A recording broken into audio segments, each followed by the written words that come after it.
I work principally as a conceptual artist. Most of my clients are in the defense industry. I occasionally work directly for the military, but most of the time I work for civilian corporations that are defense contractors. They build weapon systems and things for the military.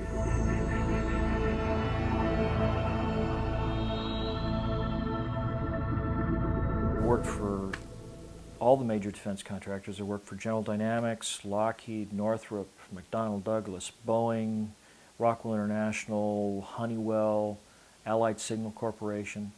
And it was a very enjoyable, very lucrative business. And just before I went into college, in '67, when I was at Westover Air Force Base, had this Gilbert Science Company 80 power reflector telescope and everything.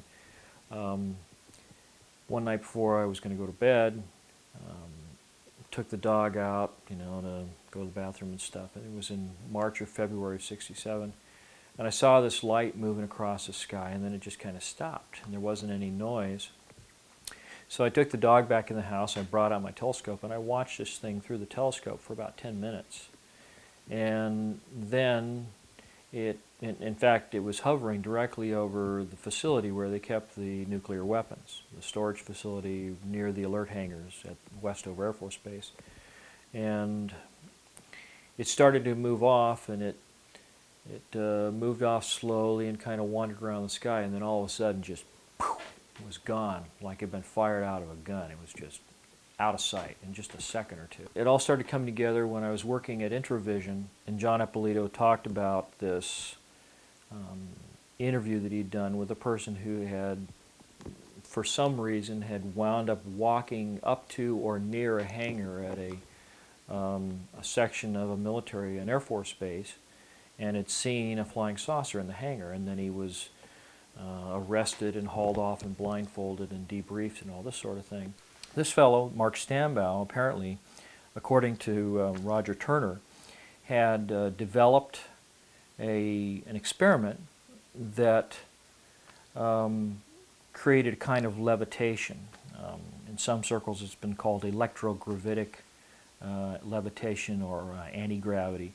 And what he did was he apparently acquired a high voltage power source, DC, direct current power source, and he took a couple of 1/4-inch thick copper plates about 1 foot in diameter with a lead coming out of the middle of each one at the top and the bottom, and he basically embedded them in a type of plastic resin like polycarbonate or plexiglass or some other kind of clear resin, where you could see the plates and you could see the material.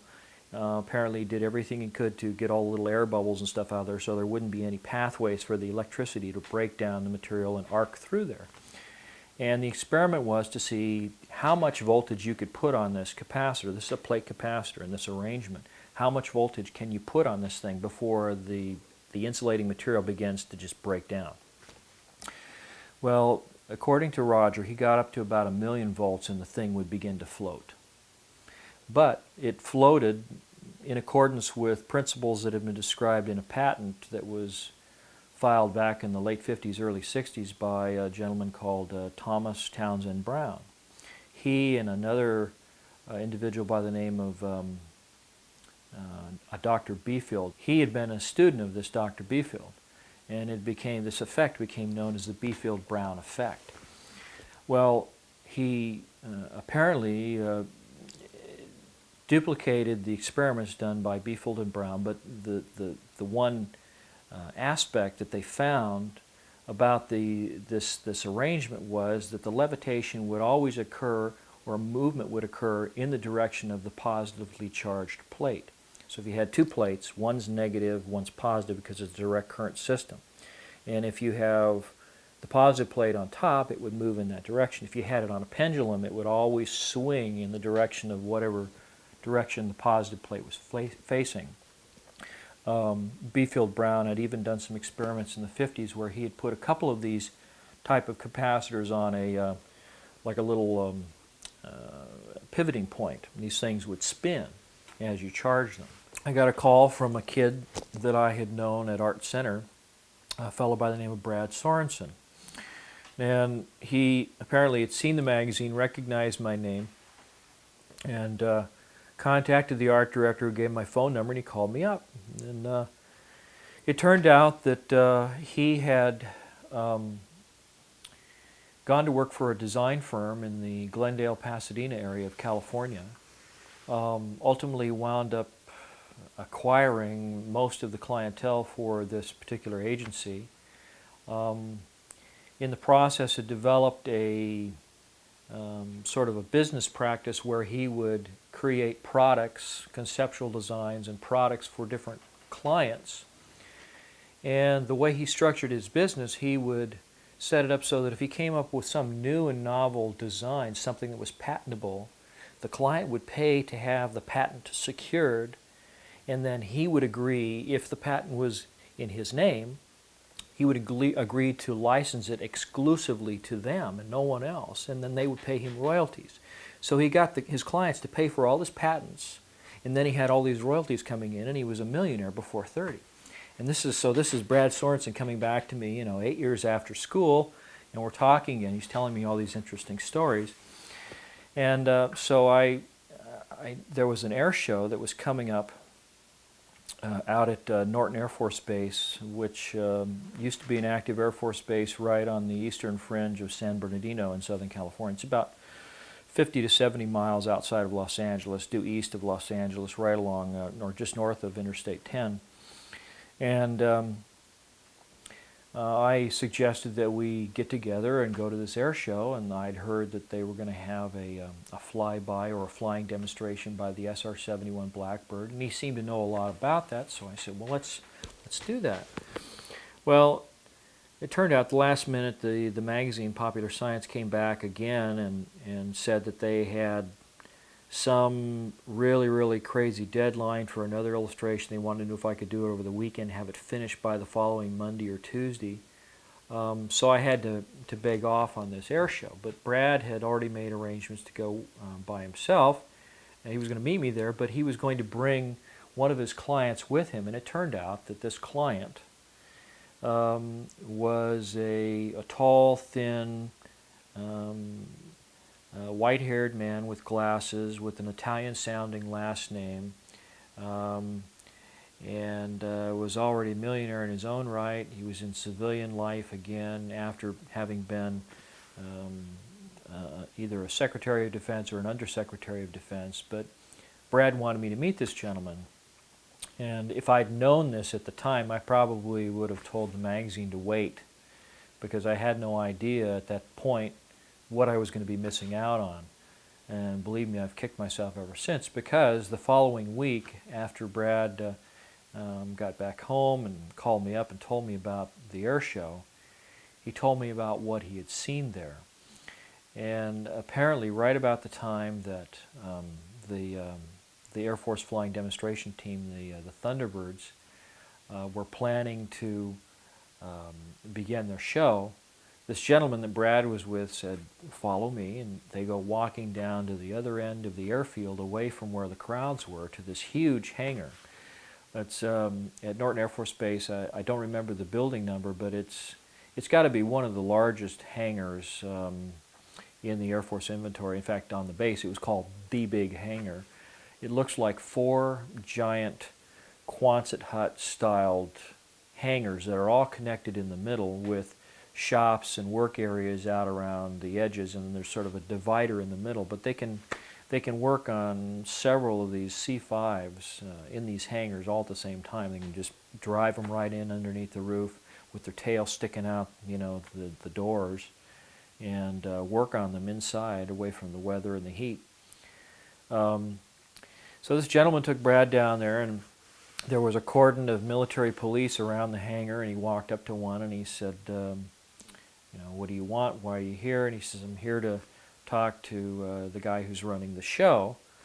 And so the guard goes in, and out comes the same guard with a gentleman in a 3-piece suit, who immediately recognizes this fellow that Brad is with, this fellow who I speculate was probably Frank Carlucci. They go inside, and immediately after getting inside the door, this fellow apparently passes Brad off as his aide. to this fellow who's managing this exhibit that's going on inside this hangar.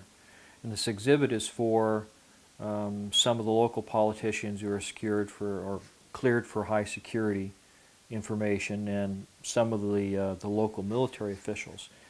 Now, it just so happens that at that very same time, I had a really good relationship with the Air Force Art Program and the Public Affairs Office for the Air Force in Los Angeles. The fellow who headed up that office at the time was a colonel by the name of Thomas Hornung. It's Hornung. I believe he's retired now in Florida somewhere. But he was a short fellow. I think he was probably about 5'5". He sort of met the minimum standards to get into the military because of his height, but very nice fellow. And I believe that he was probably the individual who did a lot of interfacing with the services to make this show happen, along with the assistance of, at that time, Congressman George E. Brown Jr., who at the time was the chairman of the Congressional Committee on Space, Science, and Advanced Technology. So you see all these things coming together, and then when you hear what Brad described in the hangar, you start to understand why it was so significant. Well, as soon as they walk in, Brad is told by this fellow that he's with, there's a lot of things in here that I didn't expect they were going to have on display, stuff you probably shouldn't be seeing, so don't talk to anybody, don't ask any questions, just keep your mouth shut, smile and nod, but don't say anything, just enjoy the show. We're going to get out of here as soon as we can. So in the process, the host or the person running the show was very engaging to or with the gentleman that Brad was with, and so they bring them in and they're showing them everything. And in the process of this exhibit, they had a number of, I guess you'd call them high-tech, advanced technology hovercraft that employed different types of little trapdoors that would open and thrust would come out and blow them around, and you could fly, several feet off the ground with these things. There was the losing prototype from the B-2 stealth bomber competition. They also had what was called the Lockheed Pulsar, nicknamed the Aurora, and it was described as being a large, sort of a flattened out football shape, all black, all covered with tiles, very much like the space shuttle. Had 3 landing gear, had two large main gear underneath the aircraft, 2 tires on each side, and a long spindly sort of nose gear under the nose, very, very long. It didn't appear to have a cockpit of any kind. It instead had a kind of synthetic vision system. It looked like a couple of those little mirrored balls that you see on the lawns back east in New England on either side, and these were infrared seeker heads. And he was north of what later became known as the Area 51 weapons range. It's north of Las Vegas in Nevada. Said that he came out of the clouds middle of the afternoon, and below him and to his left was this black diamond-shaped aircraft, flattened football shape. But this one had a cockpit on, a little canopy, had a vertical stabilizer above and vertical stabilizer below, and it had a couple of little like NACA ducts for the inlets for the jet engines, and then a couple little openings in the back, kind of like the ones on the stealth fighter, where they spread the exhaust stream out so that it disperses the heat, allows the heat signature of the plane to be dropped off dramatically so they're not susceptible to heat-seeking missiles and things of that kind. But this pilot, in recounting the story to Hal McCormick, says that he called his ground controller and said, "Why didn't you tell me there's other traffic in my area? Why didn't you tell me that there's somebody else here?" And they said, "Well, because there is nobody else there." And he said, "Well, the hell there isn't. I can see him right here, and the plane looks like this. It's black and diamond-shaped and has 2 tails." And with that, this thing banked away from him, hit the afterburners, and took off and disappeared in the clouds. And the next thing that happened was he got a call from the ground control unit, which just happened to be the tower at Nellis Air Force Base, and it said, divert to Nellis, land, stay in the aircraft, don't depart the aircraft. Someone will meet you there. So he immediately diverted to Nellis, landed the plane, waited until some MPs came out, and they took him out of the plane, handcuffed him, put him in the plane, and then they spent several days talking to him about the aircraft that he did not see. And so this all kind of came full circle for me. But the thing that Brad said when he described this Aurora type aircraft in this hangar, along with these other unusual vehicles, was that it employed a very unusual kind of technology. That it had two propulsion systems, not just one. That there were engines inside the fuselage of the aircraft that had trap doors that would open up so that it could fly using these internal engines, and then when it would get up to, say, 2.5 or 3 times the speed of sound, where the air coming over the top of this aircraft is compressed and superheated and really, really hot, forming the shock wave coming off this aircraft, that they had a way of closing all of these exhaust chutes and these inlets for these I guess there were 4 engines inside the aircraft. And there was an external type of pulse detonation engine that would operate, and there was a kind of shallow ridge that ran laterally across the belly and the backbone of the aircraft at the widest part. There were no wings and no tails on this aircraft that Brad had seen in the hangar. But along this ridge were all these little tiny orifices, these little, looked like fuel injectors pointing outward into the airstream directly behind this ridge. I mean, if it flew this way, they would point towards the back. And the idea was that as a supersonic shock wave would form over the front of the aircraft and it would separate from the surface of the aircraft right where that little ridge was, they would spray fuel into the superheated, highly compressed air, and it would explode. It would spontaneously explode. And as it did so, it would expand between the tapered afterbody of the vehicle and the shock wave that came off those ridges, so it was like an exhaust cone turned inside out, and it would pinch the back end of the vehicle and shoot it forward at speeds of something like 10 or 15,000 miles an hour. Just incredible, faster than a rifle bullet, basically. And that was part of the reason the whole thing was covered with these ceramic tiles, is to protect it from melting when it's flying through the air. The other thing that he said about that aircraft was that it had these circular launch tubes in the belly of the vehicle, each of which carried a single cone-shaped nuclear-powered or conventionally loaded warhead in a reentry vehicle that could be guided into precision and individually guided to targets. And the way the system operated was just absolutely beautiful and elegant and simple. And they had a tile on the outside with explosive bolts holding it in place, and it was flush with the tiles on the belly of the vehicle. And up inside this tube was this cone-shaped reentry vehicle pointing nose down, possibly having a kind of a sabot or a 3-piece spacer in there that would hold it centered in the tube. And then directly above that and behind it was another circular tile, and then behind that was a big coiled spring. And what they would do is they would fire off the explosive bolts. The spring would push this reentry vehicle out of the tube. The sabot would fly away in pieces. The thing would stabilize in the airstream. If you ever want to see this, take a piece of paper and curl it up into a little cone, put a little, like a fishing weight in the nose, and toss it out the window of your car when you're doing 60 miles an hour. And it stabilizes just perfect, and then it'll fly away from the car. But that's how they would launch these things, and then the spring would slam this tile down into place, and instantly you'd have perfect aerodynamic efficiency again in just a fraction of a second. So you could spit these things out. The tiles, probably explode when the explosive bolts go off. The sabot was probably fiberglass, something that would be harmless coming back through the atmosphere, because they fly at extremely high altitudes.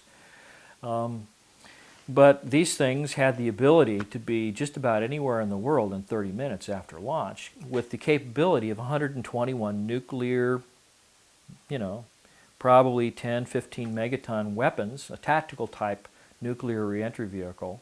And then there was the question about how many of them were made. So this aircraft has been seen on a number of occasions, particularly coming in and out of Beale Air Force Base, which is up near, I think it's Modesto, or actually I think it's northeast of Sacramento. And it used to be the big base for the SR-71 Blackbird, which eventually was sort of decommissioned. One day when I was talking with the people at Lockheed, particularly a gentleman by the name of Tom Keaton, who was working in their Calabasas division at that time. That's where all the meetings were in their facility in Calabasas, California. He said that they were developing this artwork as a new version of an existing aircraft. And he went on to describe this existing aircraft as being one that had two propulsion systems. He didn't describe what it looked like, but what he said was that they had had a recent problem with the operation of this first generation aircraft. He didn't call it, you know, the F-19 or the Aurora or anything, just said it had two propulsion systems. But he said that the pilot was going to land at a facility north of Nellis Air Force Base in the desert, that the weather apparently was bad. He was going to divert to Edwards, and then he had a problem transitioning from one kind of propulsion system to the other. Didn't specify what they were, but of course this all comes later when you hear what Brad had to say about what he saw in the hangar at Norton Air Force Base. So, but he said, this Thomas Keaton said, that the aircraft had to fly out over the Pacific, and because it was flying so fast, he had to make a big sweeping arc while he sorted out this problem, transitioning from one propulsion system to the other. And by the time he was ready to turn around with the corrections made and come back, he was over Hawaii, and it was only 15 minutes later. Well, it's 3,000 miles from the coast of California to Hawaii. 15 minutes, that means he was doing 12,000 miles an hour, at least, to make that distance in that amount of time. So obviously, you know, I mean, then there were all of these stories about what people thought were double sonic booms or earthquakes or something, that when you tracked all the seismic activity over Los Angeles, there was this perfect pathway going over Los Angeles that crossed, or basically made a connect the dots kind of illustration between the Pacific Ocean, Los Angeles, Edwards Air Force Base, a facility that Lockheed had near Bakersfield, which I can't recall the name of now, and then of course the Area 51 facilities north of Nellis Air Force Base. So it was like they had three options of where they could land: Edwards, this other interim facility that Lockheed had, and then Area 51. So getting back to Brad's story at Norton Air Force Base, one of the other things that he said was that after they showed them all of this aircraft and all these little hovercraft and the flying wing and all this thing, he said they had a big black curtain that divided the hangar into two different areas, and that behind these curtains was another big area, and inside this area they had you know, all the lights turned off, and they go in, they turn the lights on, and here are three flying saucers floating off the floor. No cables suspended from the ceiling holding them up, no landing gear underneath, just floating, hovering above the floor. And they had little exhibits. They had a TV, a little videotape running showing the smallest of the three vehicles sitting out in the desert, presumably over a dry lake bed at some place like Area 51. And it showed this vehicle making three little quick hopping motions like that, and then accelerating straight up and out of sight until you couldn't see it, and completely disappearing from view in just a couple of seconds. I mean, just boom, no sound, no sonic boom, nothing. They had a cutaway illustration, pretty much like the one I'll show you in a little bit, that showed what the internal components of this vehicle were, and they had some of the panels taken off so you could actually look in and see oxygen tanks and a little robotic arm that could extend out from the side of the vehicle for collecting samples and things. So obviously, this is a vehicle that not only is capable of flying around through the atmosphere, but it's also capable of going out to space and collecting samples. And it's using a type of propulsion system that doesn't make any noise. As far as he could see, it had no moving parts. And Didn't have any exhaust gases or fuel to be expended. It was just there, hovering. So he listened intently and collected as much information as he could, and when he came back, he told me how he'd seen these 3 flying saucers in this hangar at Norton Air Force Base on November 12th, 1988. It was a Saturday. He said that the smallest was somewhat bell-shaped. They were all identical in shape and proportion, except that there were 3 different sizes. The smallest, at its widest part, flat on the bottom, somewhat bell-shaped, had a dome or like a half of a sphere on top, and then a little ledge around that, and then sloping sides like a skirt, and then the flat bottom. And the sides were sloping at about I'd say about a 35-degree angle from pure vertical. And the panels that were around that skirt were what had been removed so that he could see, these big oxygen tanks inside. And he was very specific in describing the oxygen tanks as being about 16 to 18 inches in diameter, about 6 feet long, and they were all radially oriented like the spokes of the wheel. But this dome that was visible on the top was actually the upper half of a big sphere-shaped crew compartment that was in the middle of the vehicle. And around the middle of this vehicle, this ledge that was perceived when you could just see the outside of this vehicle, was actually a large plastic casting that had this big set of copper coils in it. He said it was about 18 inches wide at the top, about 8 to 9 inches thick, had I don't know, maybe 15 to 20 stacked layers of copper coils inside of it. And then the bottom of the vehicle was about maybe 11 or 12 inches thick. And in both cases, the coil and this large disc at the bottom were like a big plastic casting, sort of a greenish blue clear plastic, or even maybe it might have been glass. And embedded in the plastic were the coils in the section that was above, the ring that was above, around the spherical shaped crew compartment.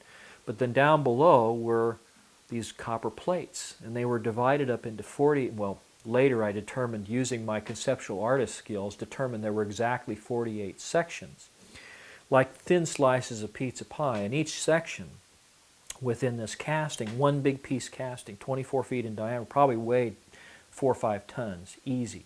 Judging by the thickness and the diameter, it must have been monstrous in weight. Full of half-inch thick copper plates.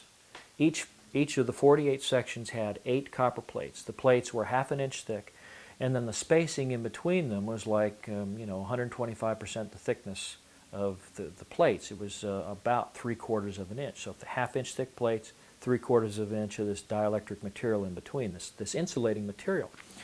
So here we are, back to the plate capacitors again, and the prospect of someone finding a way to use the B-field-Brown effect, this levitation effect where you charge a capacitor and it lifts towards the positive plates. Now when you got 8 plates stacked up in there, they alternate. It goes negative, positive, negative, positive, negative, 4 times. So you ultimately wind up with the positive plates always being above a set of negative plates, as you go up. The interesting thing about it was the outer edge of this disc that supported the capacitor. It was milled off at the same 35-degree angle as the rest of the vehicle, as was the edge of this ring that supported the coils. On the inside of the crew compartment was a big column that ran down through the middle, and there were 4 ejection seats mounted back to back on the upper half of this column, and then right in the middle of the column was a large, like a flywheel of some kind. Well, the synthetic vision system that's on the AR, what they called the alien reproduction vehicle, it was also nicknamed the flux liner. This anti-gravity propulsion system, this flying saucer, one of 3 that were in this hangar at Norton Air Force Base. This synthetic vision system uses the same kind of technology as the gun slaving system that they have in the Apache helicopter, except in this case you have 2 cameras, and it picks any pair of the cameras in that pattern of 6 that are around the circumference, including the one on the top. Whichever pair most closely matches the orientation of the pilot's head. So if he wants to look behind him, he can pick a view in that direction. The cameras slew in pairs, and he has a little screen in front of his helmet, and it gives him an alternating view. He has like a little set of glasses that he wears, and in fact, you can actually buy a 3D viewing system for your video camera now that does this same thing. And what it does is it uses a beam splitter, which sends part of light one way and then part of it at a right angle and offsets it by about 6 inches. And then it has an electronic shutter in there that uses these like a liquid crystal type material that darkens and becomes transparent at intervals of about 1/60th of a second or 1/30th of a second. And so the cameras, as they're looking around, are giving him a right-left view. And the goggles, the things that he's wearing, he has 2 little projection screens inside his helmet. And they both project, well, 2 cameras, but 1 projection screen. And the glasses have that special blocking device that allows one eye to see and then the other eye to see. And at the same time, the cameras are projecting right view, left view, right view, left view. But they're doing it at like 30 frames a second. And so when he looks around, he has a perfect 3D view of the outside, but no windows. So why do they have no windows? Well, it's probably because the voltages that we're talking about used in this system, similar to the experiments that were done by Mark Stambo, are probably something between, say, 500,000 and 1,000,000 volts of electricity. Brad said a couple things about this system. Now, I should also describe, he said there were 3 vehicles. The first one, the smallest one, the one was partially taken apart, the one that was shown in the video that was running in this hangar, November 12, 1988 at Norton Air Force Base, was about 24 feet in diameter at its widest part, right at the base of that flange. The next biggest one was 60 feet in diameter at the base. And based on the calculations that I did, it's a shame that we don't have the material that I sent to Leslie Kane, because I had one of Brad's original quick little drawings that he did for me to show me what it was he saw. And then based on all the dimensions and everything that he gave me, I went home and plotted it all out, figured out all the sizes, the angles, and everything. And when I was done, I came up with this particular illustration right here. This shows the cutaway.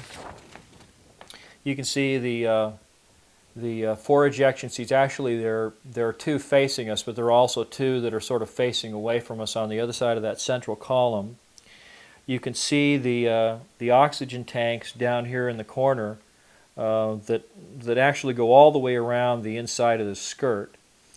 There's also another set of oxygen tanks that are inside the crew compartment sphere.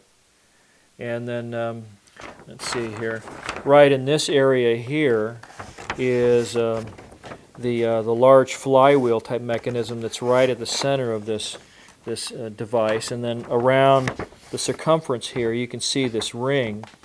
Okay, yeah, I'm sorry about that. You can see the ring that's basically the coils. Now, I started looking at the design of this thing, and it occurred to me that what I was looking at there was a huge Tesla coil, which is kind of like an open-air transformer. You take a large diameter coil with a few heavy, large diameter windings of copper coil. It's like a big, like a donut-shaped coil, or a toroidal coil is what it's called, a toroid, like a donut.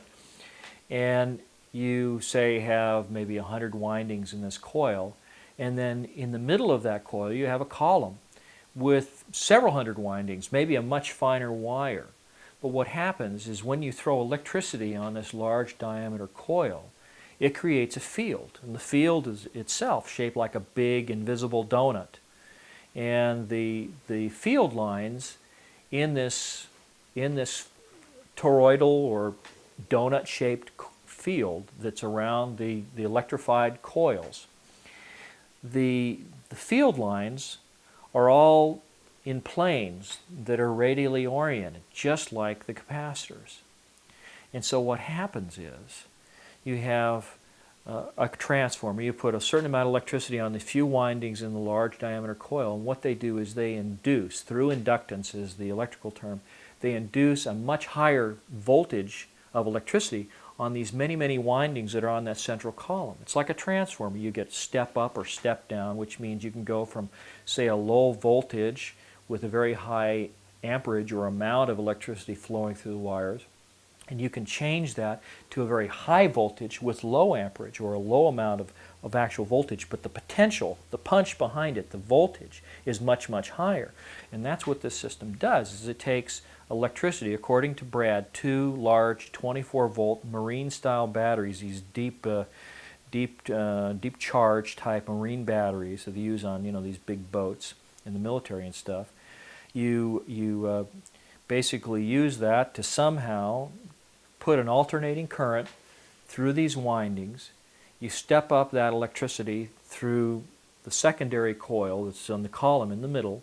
You get this extremely high voltage. You can selectively put the voltage on any of these 48 capacitor sections. Well, why would you want to do that? I mean, if you're using just a normal Tesla coil, you usually only have maybe 1 or 2 capacitors in the whole system. But you're talking about a different type of capacitor here. You're talking about capacitors that are made up of plates. Plates that are shaped like long, thin triangles.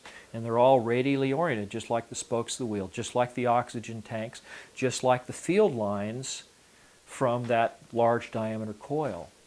So you begin to realize as you look at this system, if you're an electrician or you just somebody knows a little bit about Tesla coils and the way that they're set up, you begin to realize that the orientation of the components is really the key to making the system work. Why so many different capacitor sections? Well, okay, if you just have one big disc like Mark Stambaugh did with his experiment at the University of Tucson, which, by the way, was confiscated by men claiming to be from the government that were claiming privilege under the National Security Act. They took all this stuff, interviewed all of the people that saw the experiments, told everybody to keep their mouth shut and not talk about it. But I heard about it from his roommate who knew what had happened. But in that case, you just get levitation, but you don't get any control. You have this thing floating around, and it's just sort of floating on, you know, whatever this field is that it's producing.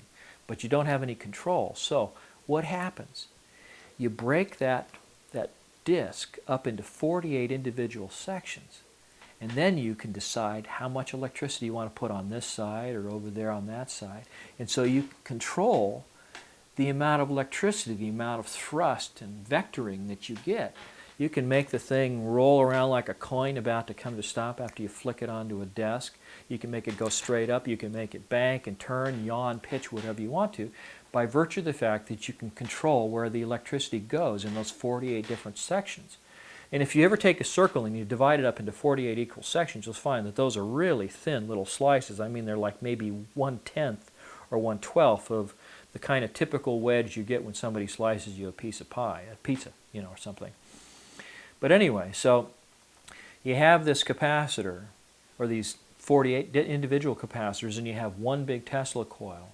So you've got to have some kind of a rotating spark gap, just like the distributor in your car, that sends the electricity out to each of those sections, and then you have to have some way of controlling how much electricity goes to each one. So, but the system explains itself in a way, because you've got 4 sets, 4 pairs of plates, you know, 4 sets of 1 positive, 1 negative, times 48 sections. So what do? You have your spark gap set up so that if you want to have only a little bit of electricity on this one particular capacitor module, you only charge 2 of the plates in the stack. You want a little bit more on the one next to it, you charge 4. You want a watt, you charge 6. And if you want the maximum thrust from that one particular module, you charge all 8. So that's how they can control it subtly. They can get it to do whatever they want to. Now, Brad, when he described the control system, said that on the one side, there was this big high voltage, what they call a potentiometer. It's like a rheostat, like a big controller. It allows you to put progressively more electricity through the system as you push the lever. Now, on the other side of the control system, there was a sort of a metallic bar that came up like a stork's neck, and at the top of it, or right at the very tip of it, was a sort of metallic-looking ball, Well, attached to that ball was a kind of a bowl that seemed to just hang off the bottom of that ball, just almost like it was magnetically attached to it.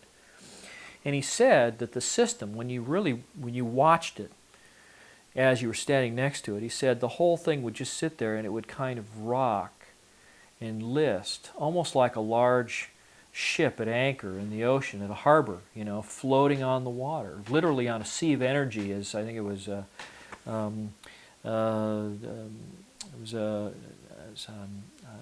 Dr. Morey did experiments with different kinds of energy, something that may have been scalar energy up in Utah back in the 20s or the 30s, I believe it was. But he wrote a book called The Sea of Energy, and he describes this type of energy.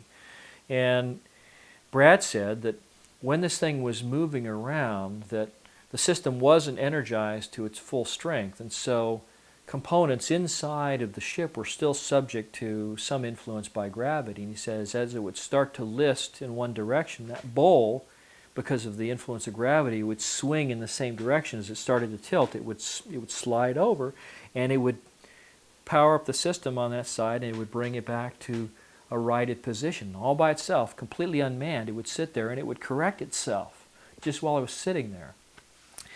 Well, not too long ago, about 2 years ago, I came across an article in I think it was NASA's publication called Tech Briefs, and in this system, in this article, in this one of these issues, I found a system that had been designed and patented by a couple of scientists working at Caltech in Pasadena under contract with, I believe it was a Jet Propulsion Laboratory in NASA, and they had developed a whole computerized network of sensors and systems and computers that was all linked fiber optically. Well, why would that make any difference? Why would you want to have a system that's all linked fiber optically?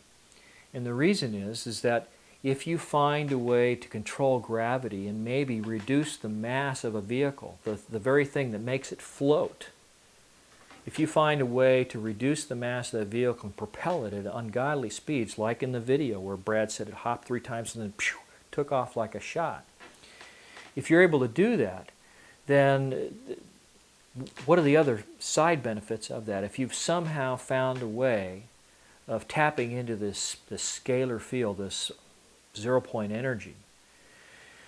If what the scientists believe is true, that the zero-point energy is actually what keeps the electrons around the atomic structure of everything in our universe, so it keeps them energized, it keeps those little electrons spinning in their different clouds around the nucleus of every atom in our world, keeps them going, keeps them from crashing into the nucleus like a satellite orbiting the Earth that gets pulled into the atmosphere by gravitational drag.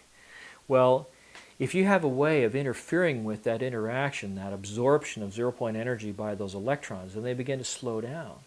And every atom in the universe is just like a little gyroscope. It's got all these electrons spinning around the nucleus, and they have kind of a gyroscopic effect, which is the effect we call inertia and mass. You have one nucleus with a proton, a neutron, and one electron, hydrogen, spinning around like that. No, not very much mass, not too much inertia. But you take uranium-235 with 235 electrons all spinning around in their different clouds. There's a lot of mass there, a lot of inertia. It's because it's like a bigger gyroscope in a way. That's the analogy that I've kind of picked up here.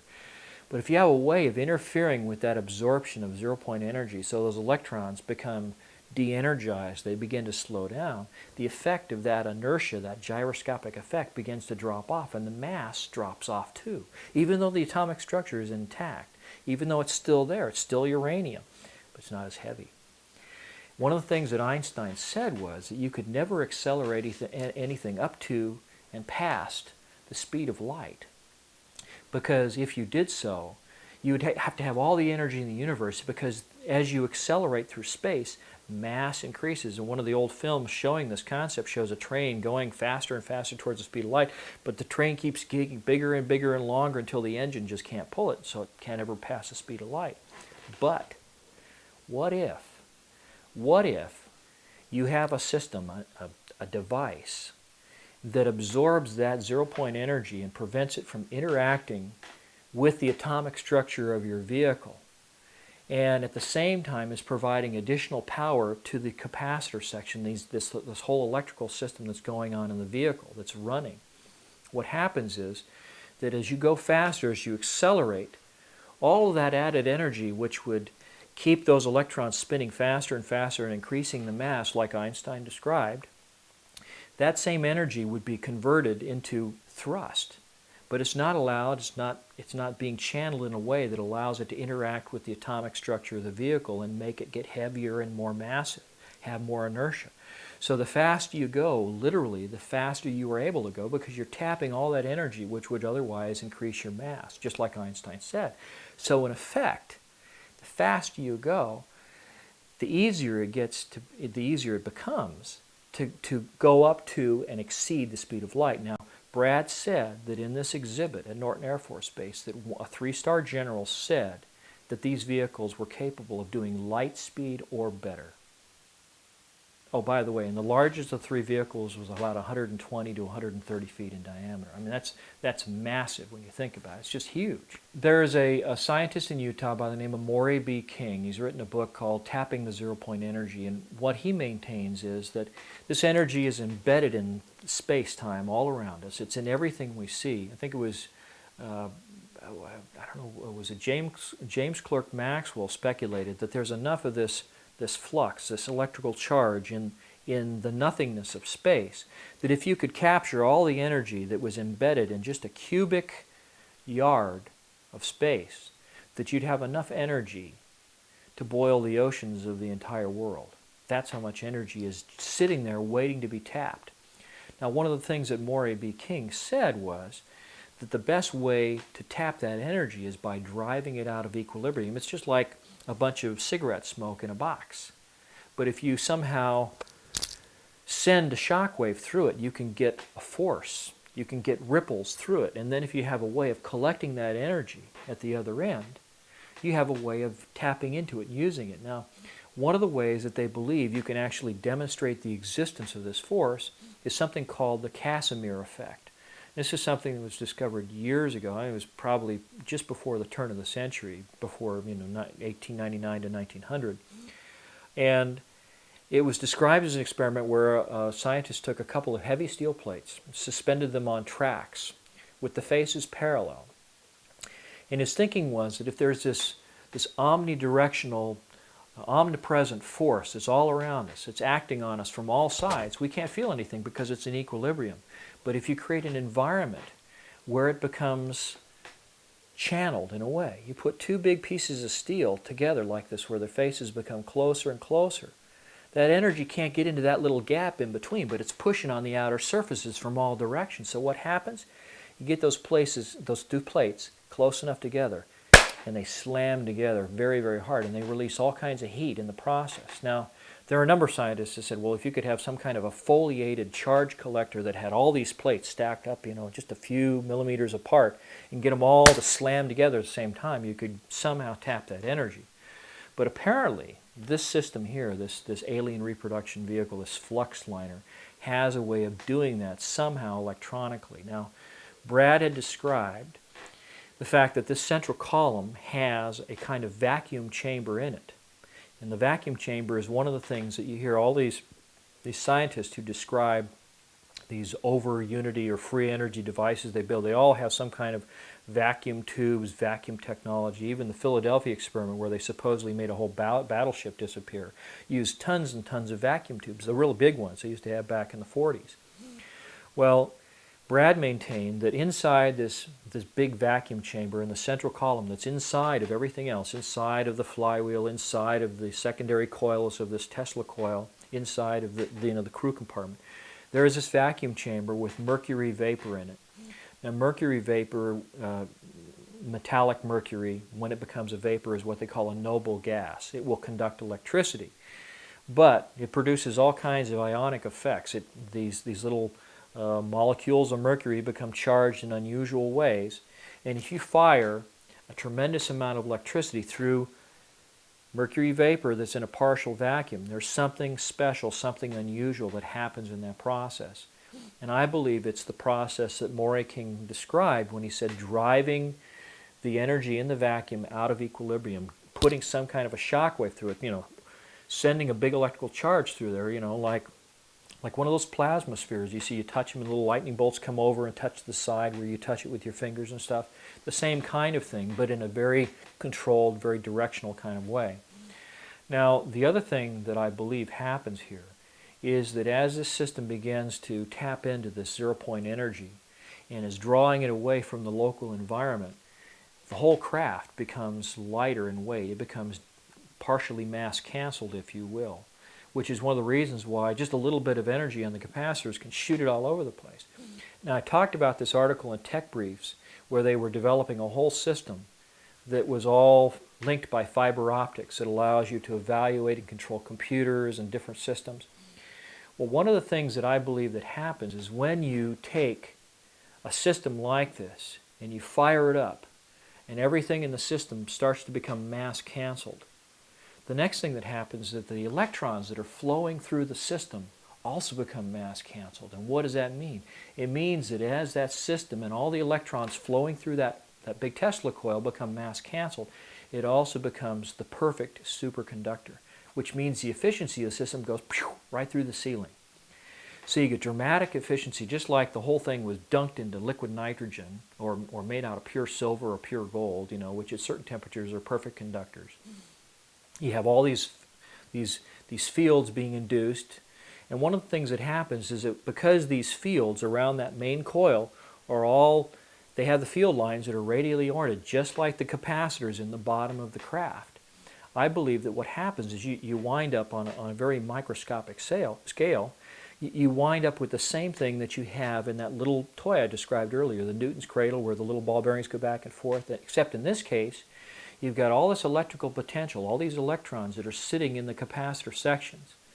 And those electrons are all lining up on the field lines. They're just like a bunch of soldiers standing there getting ready to march off to war. They're all in single file lines, and every time you hit those capacitors and the electrons with a pulse of electricity from the Tesla coil, you create longitudinal waves, the same scalar waves that we talked about way back in the beginning. And I believe that what you do there is you're creating an effect, like a barrier in a way, that prevents this zero-point flux from interacting with the atomic structure of the vehicle. And so it becomes lighter and it can be accelerated at incredible speed. In 1992, I described this thing to people that I met, and I went to an air show at Edwards Air Force Base. It was right after the Persian Gulf War. I met some friends of mine. One of my clients at Rockwell had some exhibits there, and they had a friend, a mutual friend, a fellow by the name of Kent Sellen, S-E-L-L-E-N, who worked for the AIL Corporation. And as it turned out, Kent Sellen and I had a mutual friend. It turned out that he and I both knew a fellow by the name of Bill Scott, or William Scott, who was a local editor for a trade publication called Aviation Week and Space Technology. Now, Bill Scott used to be a test pilot at Edwards Air Force Base back in the early 1970s. And Kent Sellen had been a crew chief working on the plane that Bill Scott flew. Now, here we were talking about the Persian Gulf War, and in the wake of that particular war, I met a young lady that worked at the restaurant where I ate every day, and she was complaining because her husband, who was a Marine, had gone over to the Persian Gulf, and he was over there for 6 months or a year or something. But he'd write home and he'd tell all these stories about how there were UFOs flying all over the Persian Gulf at night, over the Gulf. They'd see these things zipping around the sky. So I was talking to Kent Sellen about this fellow and describing these things that he had seen when he was a Marine on one of these ships in the Persian Gulf. And he nodded his head and smiled a big wry grin, and he winked and he kind of said, "Yeah, I know what you're talking about." And I said, "Well, how do you know what I'm talking? How do you know what I'm talking about?" And he says, "Well, because I've seen one." And I said, and at that point, I keyed in on something that John Eppolito of Intervision had told me about something in a hangar, something that someone had seen in a hangar. And then I remembered something that a young lady who claims to be a UFO abductee, she said she'd met a young lady who was in the Air Force, worked at Edwards Air Force Base. Her husband was a security guy that worked at North Base, which is a facility where they keep all these classified aircraft. And during the Christmas break one year, she said that they were all bored and lonely. He was the only guy out there, so he invited her out to North Base in the middle of the night, and he took her around and he showed her all these classified aircraft in these hangars, and one of them was a flying saucer. And what did it look like? It was flat on the bottom, had sloped sides, has a dome on the top with the little plastic bubbles with the synthetic vision system, the whole bit. So I said to Kent, when I'm meeting him at this air show at Edwards in '92, I said, well, was it flat on the bottom and had sloping sides and a dome on the top and little bubbles, little camera things? He said, oh, you've seen one. I said, well, let me borrow your pen. So I took out a little piece of paper, drew a sketch. I said, did it look like that? He says, yeah, that's it. That's what it looks like. I said, well, so when did you see this? He says, I saw it in 1973. I said, well, where? When? How do you know? When did you see it? He says, well, I was a crew chief. He said, I worked on Bill Scott's plane when he was a test pilot. And he says, one night my ship supervisor said to me, go out to North Base. They've got a power unit out there, a ground power unit for an aircraft that's leaking or failed or something. So we need to take a tow vehicle out there, go out, pick it up, bring it back, drop it off at the repair depot. He says, then you can go for the night because we finished all our other work. Well, instead of going around the big perimeter road that goes up to the main entrance of North Base, what this young man did, what Kent Sella did in 1973, one of the same years I was in the Air Force, he drove straight across the dry lake bed at Edwards to the North Base facility, assuming that the security was so tight out there that they would see him coming, with their thermal imaging systems or whatever they had back then. And that the security people would pick him up and say, okay, it's over there, get it and leave. Well, instead, what happened is he comes up off the dry lake bed, rolls right up on the tarmac, and is going down these rows of hangars. They're all Quonset-style hangars back then. And he stops in front of the first one with the doors cracked, expecting to find this defective ground power unit. And what does he see? He sees this flying saucer sitting in the hangar, hovering off the ground, which brings me back to John Appolito's story about a guy who saw a UFO in a hangar, sometime prior to 1982 when I met him. So, I guess I met him in 1980 actually, but so it starts coming full circle. So I said, well, what happened? He says, well, this thing, was flat on the bottom, sloping sides, had little cameras in these little plastic domes all over, and there was a door on the side. And he says, I wasn't there for 15 seconds, and I heard footsteps running up to me. Before I could even turn around and look, he says, there was a machine gun barrel at my throat, another one over here, and he says, a gruff voice says, close your eyes and get on the ground, or we're going to blow your head off. So they put a hood over his head, blindfolded him, hauled him off, and they spent 18 hours debriefing him. And while they did, they told him things about this vehicle that my buddy Brad didn't even know, just from what he could see, standing in that exhibit with his eyes closed, with his eyes open, not saying anything.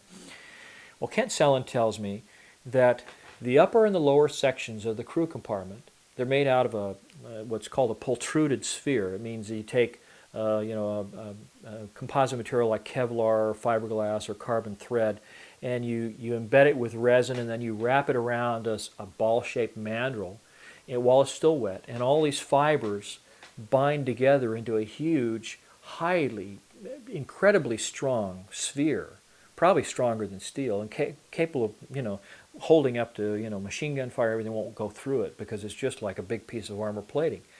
But at the same time, they set it up so the top and the bottom halves can be split. And they mold a little flange all the way around on each of those. And that flange is what holds the primary windings of the Tesla coil together. Now, he said that one of the things that they designed into the system was that if the pilots of this thing were at high altitude and they had to eject, there's all this ionized air around the craft that could fry these pilots when they went to eject, so they couldn't just pop out of there. He said that they had a series of explosive bolts around the upper and the lower halves of the sphere, and when it came time to eject, the whole top of the sphere would come off and it would pull the outer sheath of that central column along with the ejection seats right out of the vehicle, and it would offer a protective shield around them as they were going up because the flywheel is right underneath their feet. It's this big 9-foot diameter flywheel in the smallest version of the craft. So it'd come off. And of course, the charge would start to dissipate as this thing flew away. And I even speculated that in some sense, this bowl-shaped upper section of the crew compartment that they're sitting inside of could even act as a rudimentary re-entry shield if they were coming back down through the atmosphere. But Brad had said that all the components in the system were all off-the-shelf components. things that you could find, right in the inventory. But they have their own oxygen supply, and he says they eject once they get below 15,000 feet, and the individual seats come down off this central column on a set of rails, just like little railroad cars. They come off one by one, and pew, the parachutes come out, and away they go.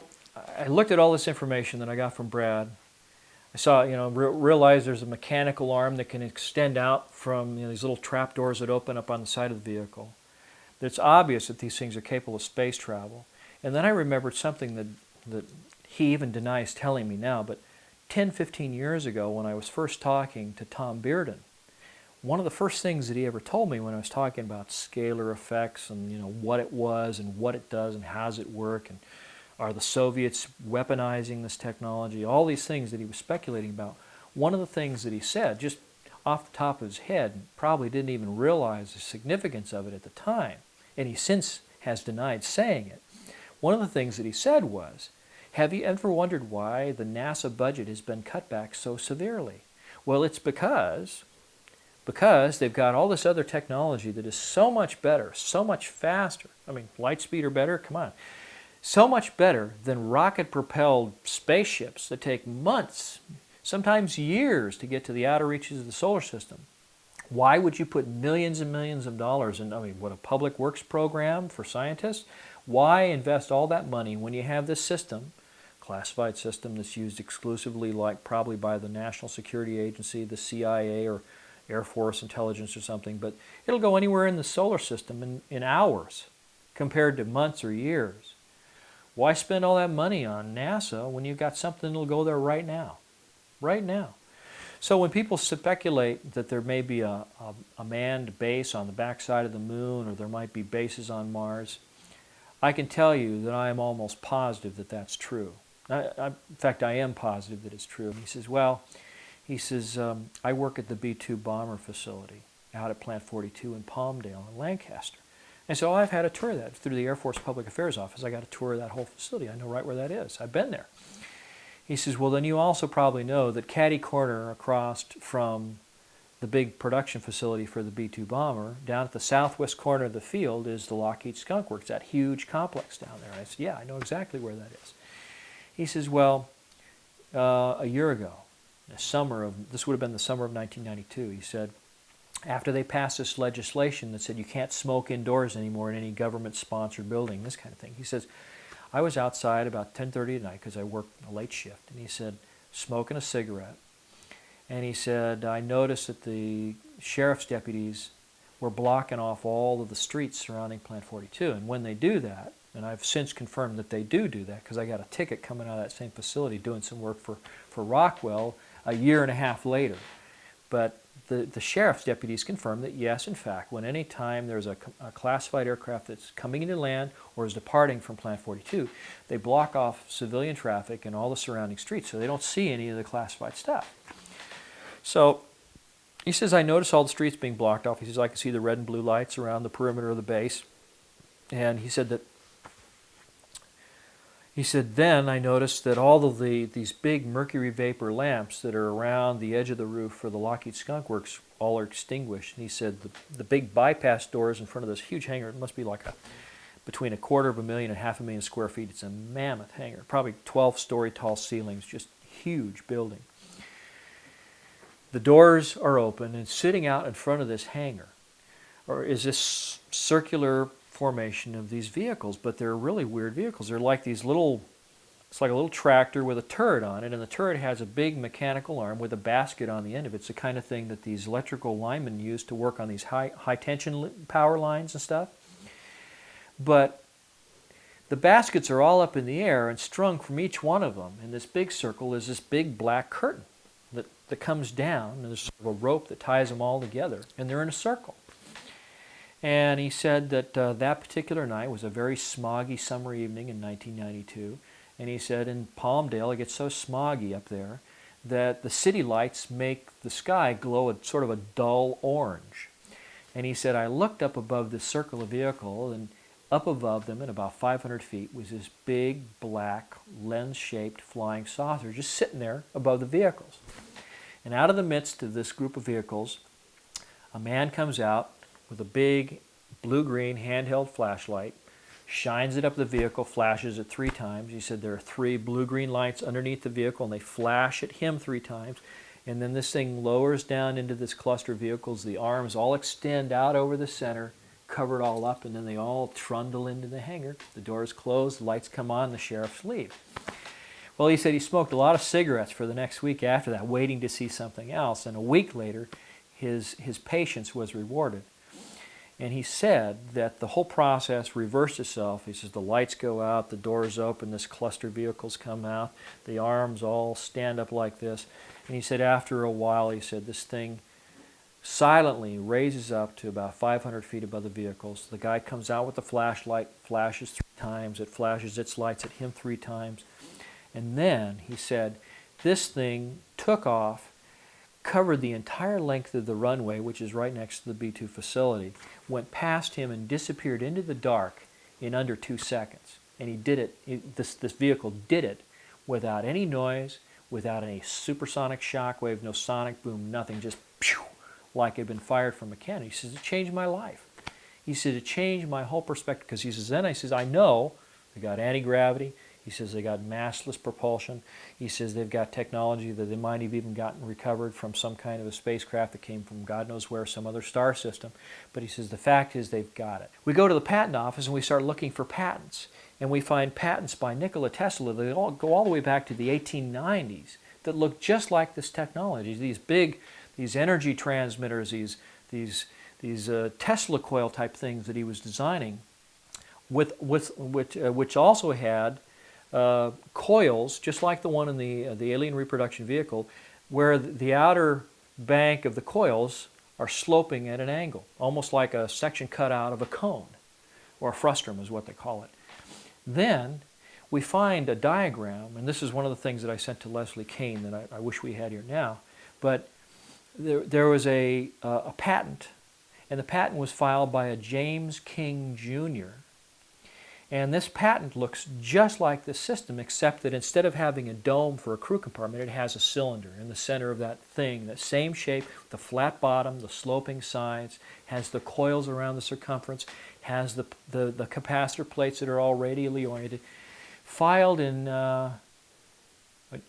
in 1960, the patent was secured in 1967, the same year that this photo was taken near Provo, Utah. And the clincher is, the guy who filed the patent worked with Townsend Brown.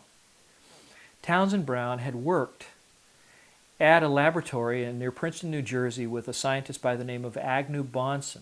In the Bonson laboratories, they did all these experiments that they presented this, what they were calling electrogravitic propulsion, to the Navy. And the Navy basically poo-pooed it, at least according to the stories.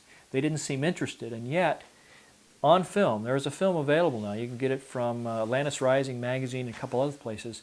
There is some video that was converted from the 16mm film that was shot by Agnew Bonson's daughter. Originally it was called Daddy's Laboratory, and it shows all these experiments that Bonson and Thomas Townsend Brown did, along with their assistant James King, who filed the patent, that show little discs, levitating and shooting off sparks and stuff.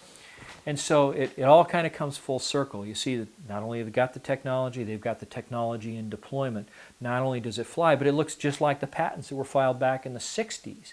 The same year that photos were taken near Area 51, between Area 51 and Provo, Utah, by a military pilot. And it shows all the same features, shows all the same shapes.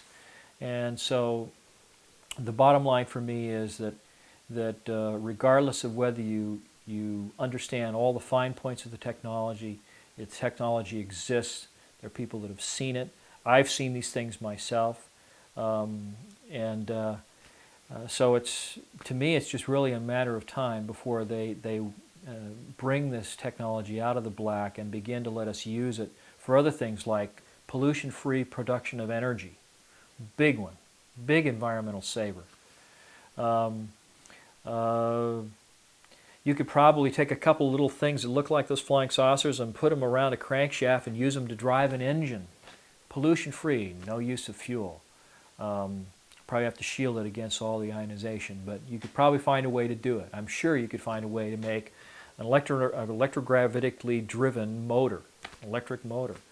The only other thing I can say is that when I was talking about the fiber optic control system, that's also one of the things that goes back to the original Roswell account, that there were all these little fibers with light going through them, and they couldn't explain what this stuff was. Well, of course we're talking about right, fiber optics. right. Okay, well, why would you need a fiber optic system in a spaceship? Well, okay, if suddenly everything in the vehicle suddenly becomes mass canceled, and even the electrons become mass canceled, it means that all of the telemetry that's going through your system is going to go out of haywire. It's going to be like suddenly the system goes through a phase change and everything's superconducting. So you have to have some way of maintaining the same level of control for your spark gaps, the control of the amount of electricity that goes out to the different capacitors, so that when you change the control stick, you still get the same amount of movement and deflection in the system, even when you go into a state of mass cancellation or partial mass cancellation, because the electrons are also mass canceled, and so they become superconducting circuits. Well, why use fiber optics? Because photons have no mass, supposedly, so they're unaffected. So it means that any information, any telemetry that you send back and forth to your computer, it doesn't matter if the computer functions at a superconducting level, because it just makes it faster, more efficient, smarter. But you want to be able to control the aircraft so it doesn't crash. What's the best way to do it with fiber optics? He specifically said this was a waste of taxpayers' money to have covert operations that have developed advanced technologies in this energy or propulsion area, and then NASA is also getting tax dollars to do the same thing all over again. The parallel development, he felt, was a waste of taxpayers' money. I've seen other senators say the same thing. In fact, that particular senator requested information from the president about such covert operations.